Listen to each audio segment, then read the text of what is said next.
बुशरा परवीन शासकीय high school Tamora गुंडरदही Balod से आज मैं 10वीं के विद्यार्थियों के लिए ब्लूप्रिंट के हिसाब से 5 नंबर का क्वेश्चन लेकर आई हूँ। वो है भूगोल विषय से, टॉपिक है मृदा परिच्छेदिका।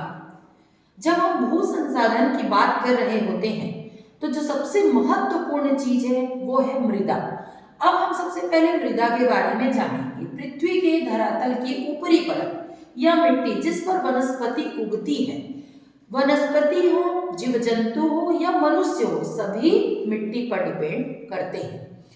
मिट्टी का निर्माण कैसे होता है, मृदा का निर्माण कैसे होता है? तो मृदा का निर्माण होता है चट्टानों के विघटन से, और उसमें जो प्रमुख कारक हैं वो है जलवायु और वनस्पति।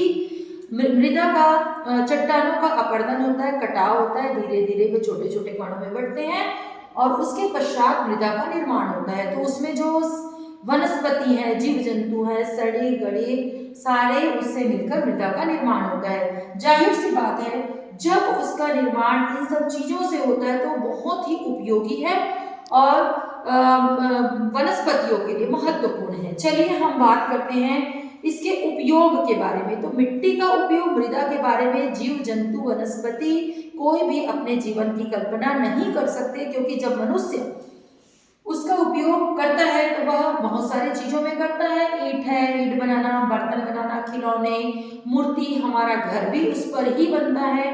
लिपाई पोताई का काम भी मृदा से ही होता है। अब हम बात करते हैं मृदा परिच्छेदिका। ये मृदा परिच्छेदिका क्या होती है? तो आपने देखा होगा, जैसे हम कोई गड्ढा खोदते हैं, कुएं की खुदाई हो, कोई गड्ढा खुद रहा होता है तो आपको जमीन जब खुदता हुआ दिखाई देता है तो उसमें कई परतें दिखाई देती हैं। यही जो परत है, यही जो क्षैतिज परत है वो मृदा परिच्छेदिका कहलाती है। आइए हम मृदा परिच्छेदिका को विस्तार से जानें। तो चलिए मैं आपको मृदा परिच्छेदिका के बारे में बताती हूँ। आपने देखा होगा मृदा परिच्छेदिका कई परतों में होती है। आप खुदाई करेंगे तो सबसे पहले ऊपर का भाग आता है जिसको हम जैविक परत बोलते हैं, तत्पश्चात थोड़ा सा बीच का भाग जिसको हम खनिज परत, और सबसे अंतिम में आधारी परत। हम यहाँ पर इसको आधार बोलते हैं, ठीक है। तो जैविक परत, चूंकि यहाँ पर वनस्पति, सड़े गड़े जितने भी जीव जंतु हैं यहीं पर इनका कहना चाहिए पटाव हो जाता है, दब जाते हैं मिट्टी में, तो इसमें ह्यूमस की मात्रा बहुत ज़्यादा होती है जो कि बहुत ही उपयोगी और मिट्टी की उर्वरा शक्ति को बनाए रखती है। दूसरी जो चीज़ है खनिज परत, तो यहाँ पर आप जब किसी भी प्रकार के पेड़ पौधों को उगाते हैं तो ये खनिज परत से उसको बहुत सारे जो महत्वपूर्ण उपयोगी उर्वरक जो शक्ति मिलनी चाहिए वो मिलती है। और जो अंतिम जो है वो है आधारी परत। आप बड़े बड़े वृक्षों को देखे होंगे, जब उनकी कटाई होती है तो जड़ें उनकी पूरी नीचे तक फैली होती है और यहीं से वो अपना संपूर्ण भोजन प्राप्त करते हैं।